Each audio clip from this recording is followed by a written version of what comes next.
Welcome to today's deep dive. You know, there's this really strange paradox at the heart of modern tourism. Oh, absolutely. It's fascinating to watch. Right. Because people will spend months planning a trip. They drop thousands of dollars on flights, hotels, you name it. All across multiple time zones. Exactly. All with this stated goal of experiencing a totally new place. Yeah. But then, the moment you arrive, your first instinct is usually to build a fortress between yourself and the actual destination. It's so true. You book a seat on one of those massive climate-controlled coach buses. Right. You sit behind that heavily tinted glass. You put on those cheap plastic headphones to listen to a pre-recorded track. And you just watch the city roll by like it's a TV show. Yeah, you get the visuals, sure, but you completely strip away the texture, the atmosphere, the life of the place. It creates this total sense of detachment, which is why our mission today is to decode the ultimate way to actually experience a city without that fortress. Right, because enclosing yourself in a mobile waiting room, it fundamentally alters how your brain maps the memory of that place. Exactly. You're experiencing the idea of the city, not the physical space. And today, we are specifically looking at San Francisco. A city where that detachment feels like a massive tactical error. Oh, yeah. San Francisco is iconic, but it can be really intimidating for you to navigate. It's defined by extreme topography, chaotic microclimates. Those incredibly dense neighborhoods. Right, so a giant glass bus isn't just passive there. It's a physical hindrance on those steep streets. It really is. So we're diving into two key pieces of source material today that show a massive shift in how travelers are handling this. Right, we have a TripAdvisor page detailing a highly rated open-air private Jeep tour of San Francisco. Which I should add, boasts a 5-star rating across 181 reviews. Pretty impressive. And we also have an ExcursionPass listing for a hybrid private San Francisco city tour plus less Golden Gate Bay cruise.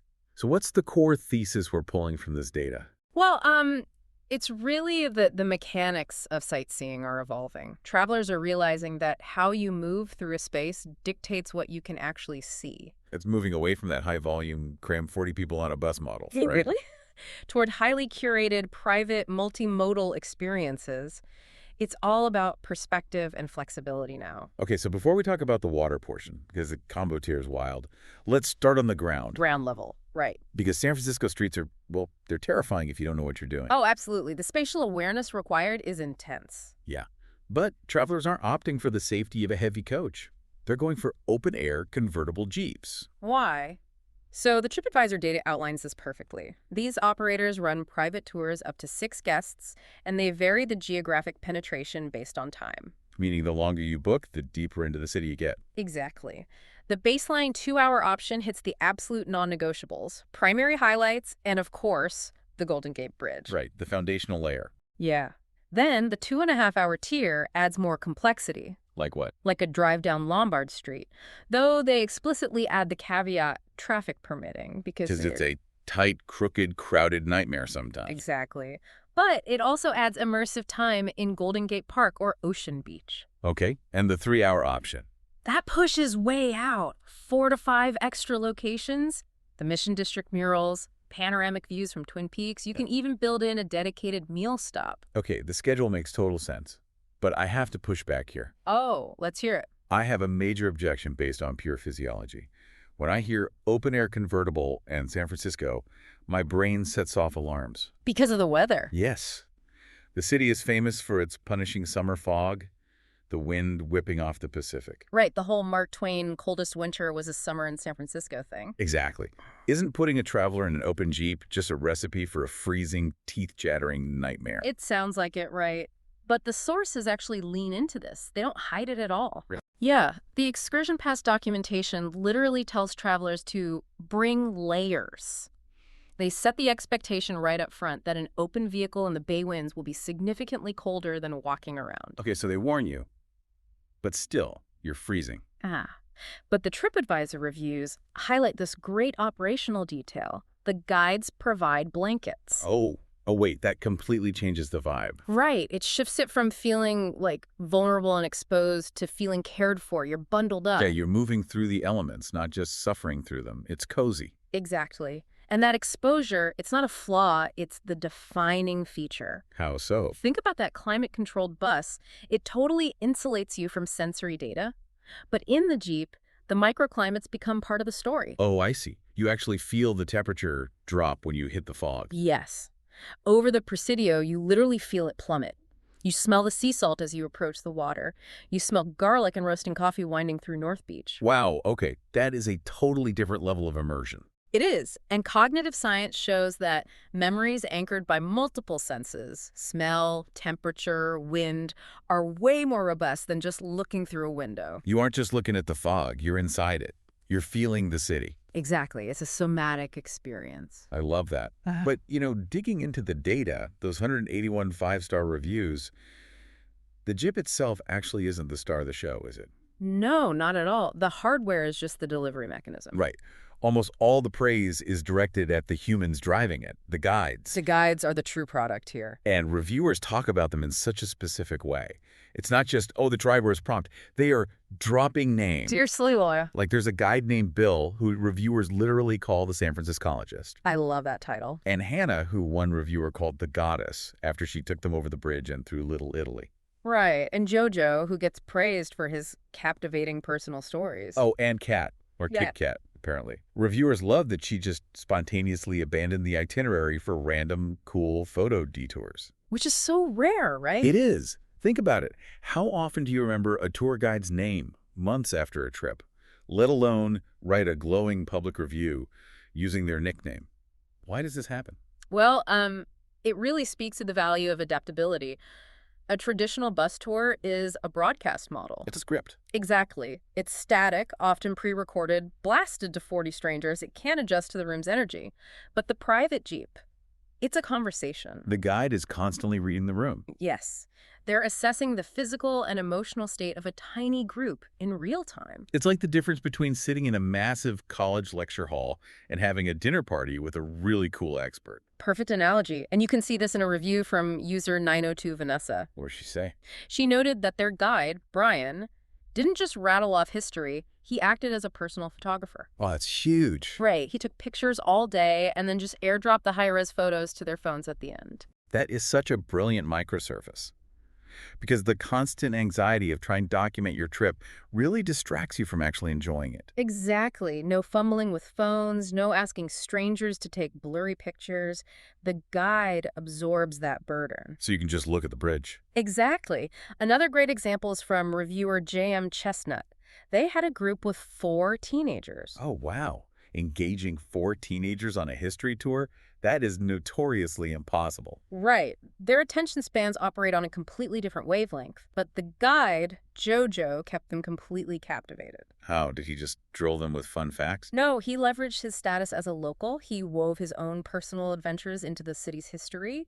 He made a static lesson into a dynamic, relatable story. That requires so much emotional intelligence. You have to identify what teams care about, drop the dry exposition, and pivot. And a pre-recorded headset can't read a teenager's body language. Definitely not. Which makes total sense of the San Franciscologist nickname. It's curation through human connection. Yeah, and Kat's spontaneous detours perfectly embody this. A huge bus cannot suddenly pull down a narrow alleyway just because the lighting is good for a photo right then. Mass tourism practically outlaws serendipity. But the private guide manufactures it as a feature. Okay, so the Jeep and the local guide completely solve the problem of the hills and the streets. You're immersed, you're connected, but we're only covering half the narrative here. Right, because San Francisco is defined by its relationship to the water. Exactly. The ExcursionPass source notes this explicitly. The city looks completely different from the bay. The land experience is very vertical, very intimate. To understand the macro-level scale, the peninsula, the bridges, the islands, you have to leave the land. You need a dual perspective. Which brings us to this ExcursionPass package. The hybrid solution. Right. It combines the private open-air city tour, starting at Fisherman's Wharf, hitting places like the Palace of Fine Arts in Chinatown, with a Golden Gate Bay cruise leaving from Pier 43.5. Sailing right under the bridge and around Alcatraz. Now I have another objection here. Lay it on me. Anyone who books travel knows that combining activities feels like playing a frustrating game of Tetris. Oh, totally. The transit, the timing. Yes. Constantly checking the clock so you don't miss the boat. It creates a massive spike in stress.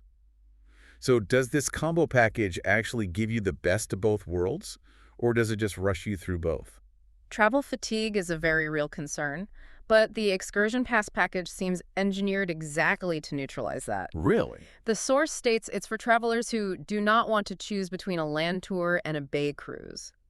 By consolidating the booking, they remove the logistical friction. Okay, but what about the handoff? That's the structural brilliance of it. The sequence is key, the land portion comes first, and it stays entirely private and flexible. So you still dictate the photo stops? Exactly. Right. You linger at the Palace of Fine Arts if you want, and the guide manages the timekeeping. They ensure you arrive at Pier 23.5 at the exact right moment. You get the bespoke Jeep experience, followed by a seamless transition to the public vessel for the water. So you're essentially outsourcing the stress of the itinerary. Exactly. The tour architecture absorbs the friction. You let the guide handle Chinatown traffic, and the captain handles the bay currents. Exactly. Okay, it sounds incredible. A private vehicle, a local expert, a seamless handoff, a cruise. But my mind instantly goes to the budget. It sounds like a luxury premium product, right? It's completely out of reach for a normal traveler. But you said the economics here are surprising. Highly surprising. The Excursion Pass lists the adult price at $126. Okay. But when you look at the TripAdvisor data for the Jeep tours alone, the pricing is structured per vehicle, not per person. Wait, really? A flat rate for the hardware and the guide? Yes. One traveler equals one Jeep, and it fits up to 6 passengers. Okay, there must be hidden fees, though. There are clear add-ons, like the baseline start is Umbrella Alley near Fisherman's Wharf. If you need hotel pickup within that area, it's a $20 fee. That's reasonable. If you push out to Union Square, the financial district, or Soma, it's $40. Because city traffic makes that a logistical hurdle. That makes sense. But wait, the per-vehicle model completely changes the math. It flips it upside down. Right. If I'm a solo traveler, sure, I eat the premium cost. But if I'm with a family of 5 or 6 friends... The cost per person plummets. It effectively democratizes a luxury experience. Split 6 ways, it often rivals or even undercuts buying 6 tickets on a crowded commercial bus. That is a hidden bargain. You upgrade from a passive broadcast to a private conversation just by having a group. And we aren't even factoring in the non-monetary ROI. The return on investment, like what? The time you save not waiting for 40 strangers to board a bus at every single stop. The worst. Or being held hostage at a landmark you don't care about for 45 minutes because the script demands it. Exactly. The private model gives you back your agency. You set the pace. And what about accessibility? The sources explicitly state they accommodate ages 0 to 120. Infant seats, stroller accessibility. Which is huge. Navigating steep hills with toddlers and seniors is exhausting. It totally removes the physical strain. So you're really purchasing a bulwark against exhaustion. When you finally get to Lombard Street, you actually have the energy to enjoy it. Because you aren't managing the stress of losing your kids in a crowd of 50 tourists. You are buying peace of mind, which secures those 5-star ratings. It's incredible. And honestly, this challenges the whole philosophy of how we approach travel. It really does. Swapping that closed bus for an open Jeep proves that physical exposure actually anchors our memories. Yeah. Relying on those San Franciscologist guides replaces boring lectures with adaptable stories. And the group economics make it surprisingly accessible. Moving from passive spectator to active participant changes everything. It really does. But before we wrap up, you mentioned a broader cultural takeaway here. Yeah, if you pull back, it highlights a fascinating tension. Think about our current tech. A smartphone can map any obscure alley. Right. AI can generate a flawless instant audio guide in any language for any monument. We have all geographic knowledge in our pockets. Exactly. But amidst all that digital convenience, the data shows travelers are willingly paying a massive premium just to ride in a Jeep with a human being named Bill or Hannah. Wow. It suggests that in this hyper-automated world, true luxury isn't flawless efficiency. No. No, true luxury might just mean disconnecting from our screens, surrendering control, and trusting a real local to show us their home. What phenomenal concept to ponder for your next trip. Thank you so much for joining us for this deep dive. We hope this encourages you to rethink how you navigate the world and to never settle for watching a city from behind tinted glass. Stay curious, travel well, and we'll catch you on the next deep dive.